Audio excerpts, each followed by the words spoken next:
Hi, Yanis, and welcome back to a Yin Yoga podcast. If you're listening to this live as it releases, which would be, I believe, December 28th, 2023, then you might be surprised to be getting this episode because I had just mentioned in my Share the Love series at the end of season 1 that I was taking a little bit of a break, and I will be. But sometimes we just spontaneously get an idea that we want to share. And this is one of those ideas. Before I get into today's topic, and this will be a brief one, I just want to mention if you are new around here, welcome to a Yin Yoga podcast. If you have been a repeat listener, thank you and welcome back. If you've been listening to the pod for a while and you've been enjoying it, would you mind taking a moment right now and just pausing the episode, going into whatever app you're using, whether that's Apple or Spotify, and giving this podcast 5 stars? If you're on Apple, you could also leave a written review. I would really appreciate that. Those little, 3-minute things that you can do really help the podcast to grow. So the more sort of ratings and reviews the podcast gets, the more likely it is to show up when other people are searching for it. And that's a way that we can continue to do the podcast and to grow it. So I would be super grateful. Just take a minute right now, pause this, jump into your app, give it a 5 stars. If you can give it a written review too, that would be a bonus. And I would be super thankful for that. Okay.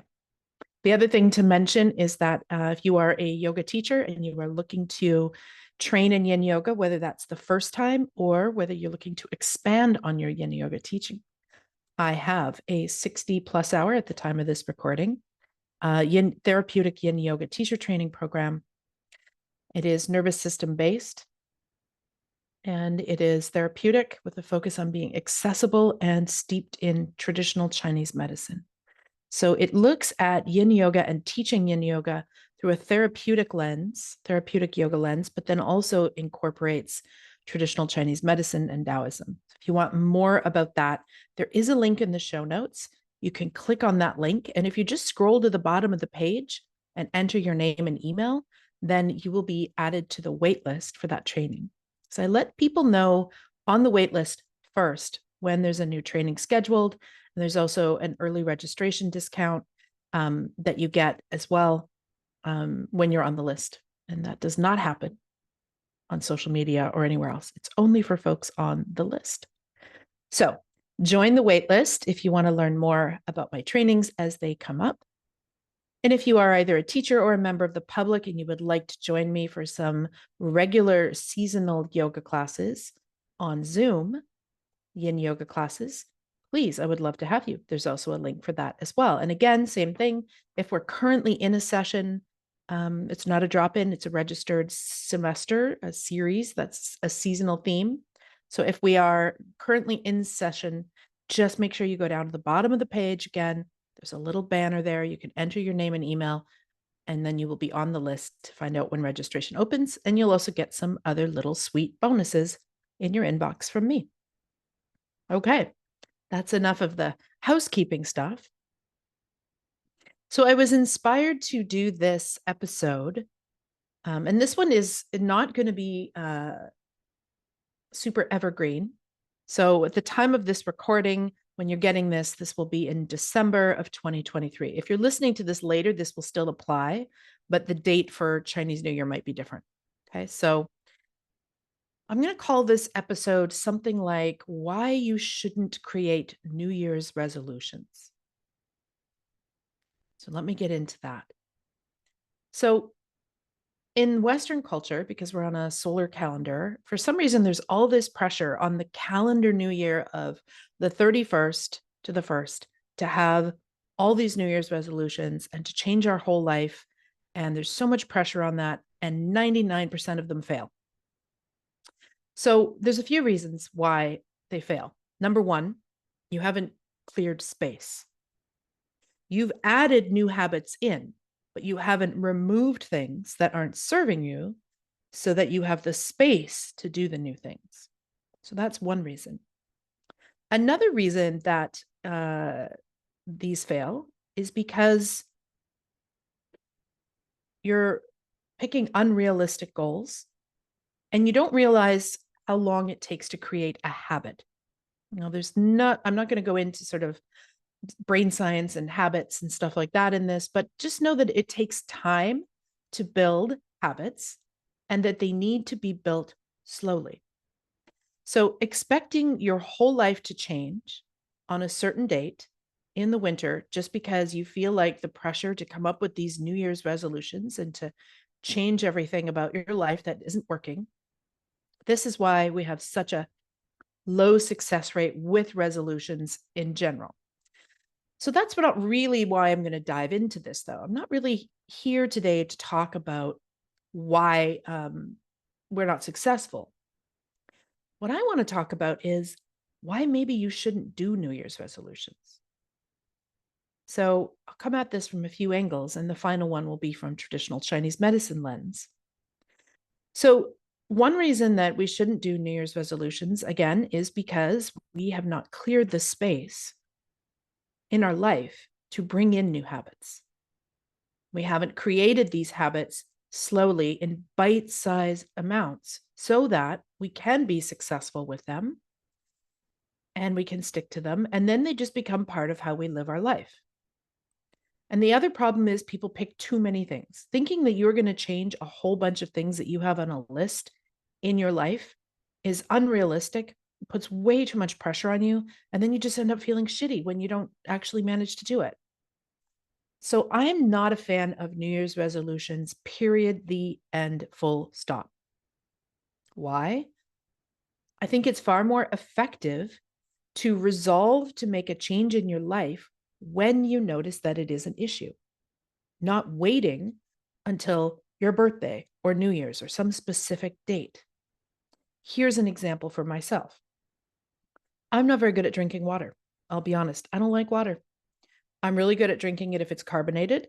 I'm good at drinking it, better at drinking it if I put a little lemon and a little ginger in it, but plain straight up water, it's awful for me. I never want to do it. It's not a habit. I don't crave it. It just isn't part of my life. It's not something I feel drawn to. And so if I'm going to create the habit of drinking more water, I'm really going to have to be smart about how I create that habit so that I can actually be successful with it.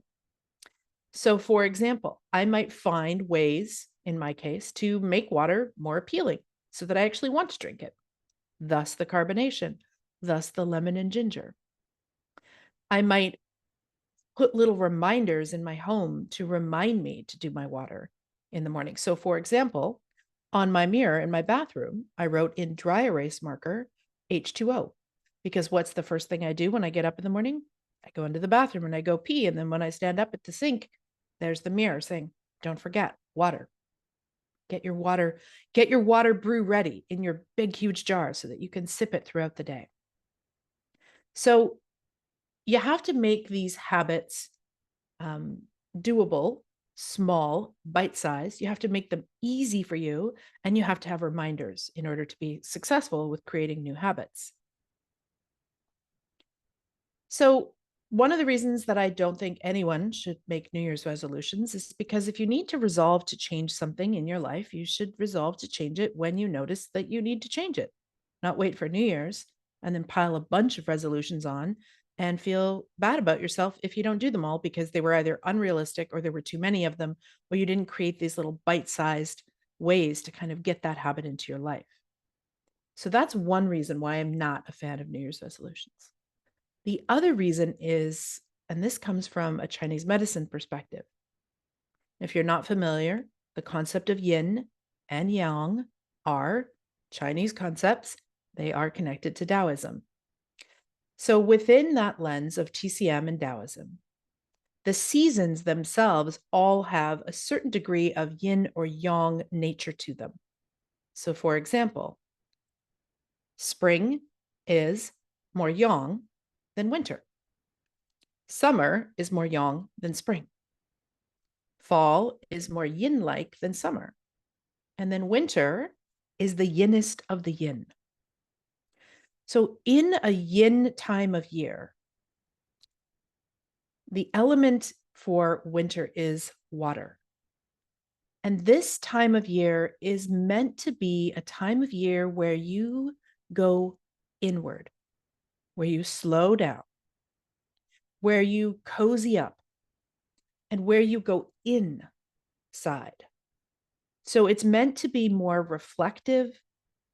You're meant to be more introverted, meant to sleep more, meant to cozy up more, and to be more reflective.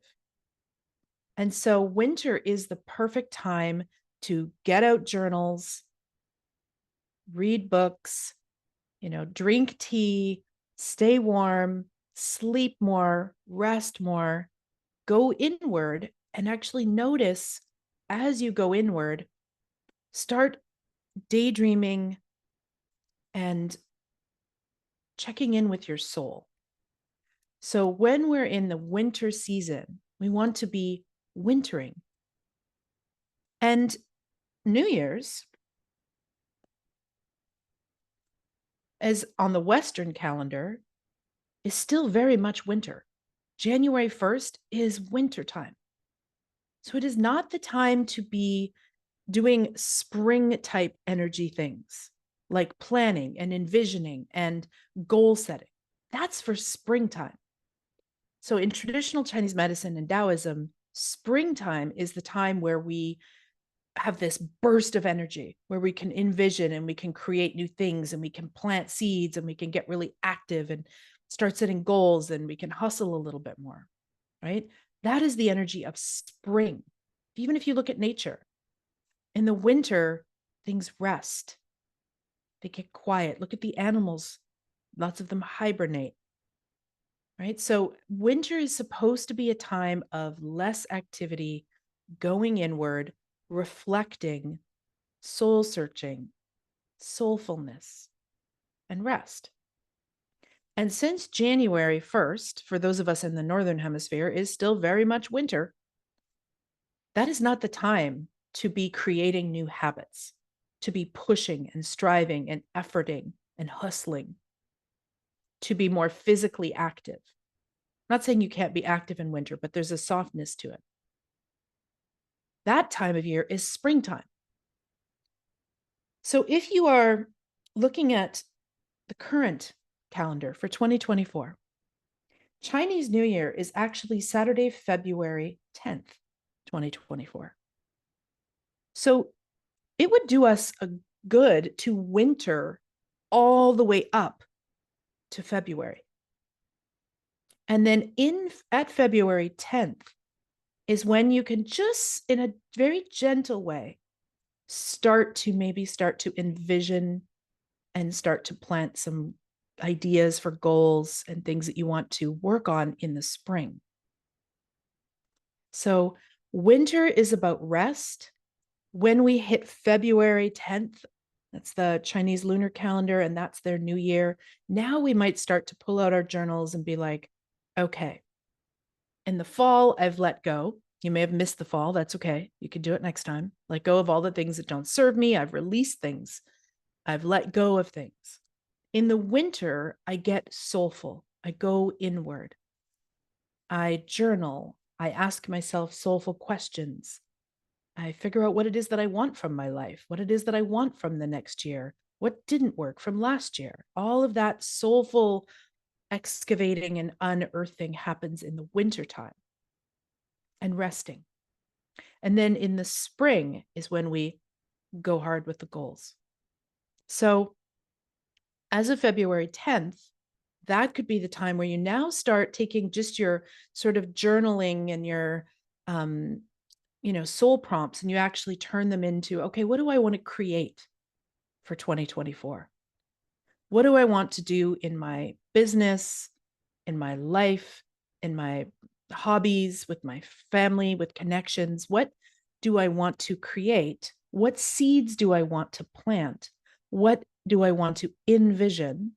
Maybe this is a good time if you do vision boarding to slowly, not necessarily dive right into the vision board. We could still wait a little bit more for maybe March for that, but maybe you start kind of collecting images if you vision board, things like that, right?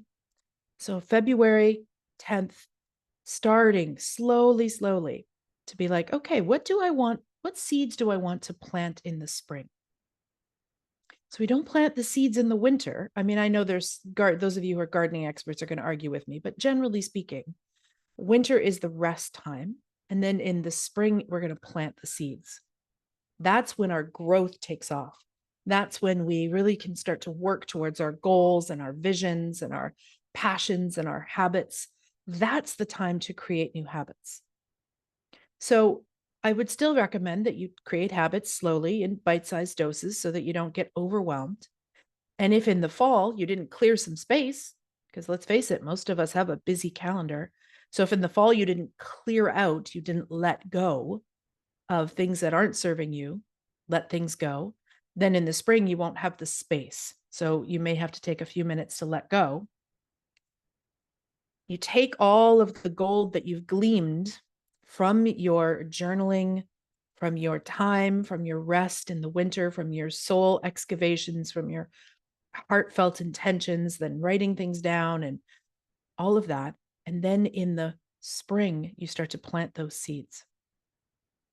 So as human beings, we no longer work in the cycles with nature because we have electricity. And so we just keep going all year, all the time. And this is part of the reason why culturally we're so sick. We need time to go inward, to rest, and to take these same cycles as nature. So whenever you're confused about what should I be doing right now, with my life, with my energy, what is nature doing? And I realize those of you who aren't in the Northern Hemisphere are listening to this when you're in the exact opposite season. So you can save this, you can bookmark it for when you are in wintertime, and then you can do your wintering. But I just wanted to talk a little bit about this today because I think that there's so much pressure on us to create all of these unrealistic goals around New Year's and to change our whole life and to be the best person that we can be and all of these things. So first of all, look at the energy of why you want to create these changes. Be realistic about it. Make your habits slow and bite-sized. And maybe January 1st isn't the time to do them. Because in January, for those in the Northern Hemisphere, we are wintering. We should be resting, soul searching, nurturing ourselves, going inward. It's a great time to deep dive into things like, what do I want? What doesn't serve me? What nourishes me? Things like that. You can even plan what changes you want to make, but you don't start making them in the winter. That's the time to just excavate and nurture. So I'm going to share this one reading with you before we close out here. And this is by a poem. It's by Donna Ashworth, who is, if you're a yoga teacher, her poems are lovely for classes. And I will link to her website in the show notes. So what if you just didn't do your New Year's resolutions and you just use that time instead in the winter to winter, so that in the spring you have your lists of things you want to do and then you're ready to envision, to start planting seeds, to create. There's that movement up, that growth energy that happens in the spring. Okay, here's the reading. It's called Wintering by Donna Ashworth. You may think yourself lazy or flawed, yet your body is made of almost exactly the same elements as the stars. Your bone composition matches the coral reefs in the seas, and you, my friend, are ruled by the moon and the sun, whether you like it or not. So no, you are not lazy. Nature is simply pulling you to slow, like the life, the floral, and the fauna around you. It is not your moment to rise. It is winter. You are wintering. And you are right on time. Okay, friends, just a short little snippet for in between on the break. I will be coming back with new episodes in January, and I look forward to connecting with you then. And again, if you haven't had a chance to rate the podcast, I would be so grateful if you would take a moment to rate it and give it a review. And if you're interested in my teacher training or my Zoom classes, there's links for all of that in the episode show notes. And you can also follow me on Instagram. I created a new account just for the podcast. It's at Yin Yoga Podcast. So if you want to check that out and follow me there, that would be great. And I also have my own profile as well, which is at Nick Danu Yoga. So we can connect on Instagram. Feel free to send me a DM. Let me know what you've been thinking about the show and any thoughts you may have about future episodes. Okay, my friends, please take a break. Allow yourself to winter.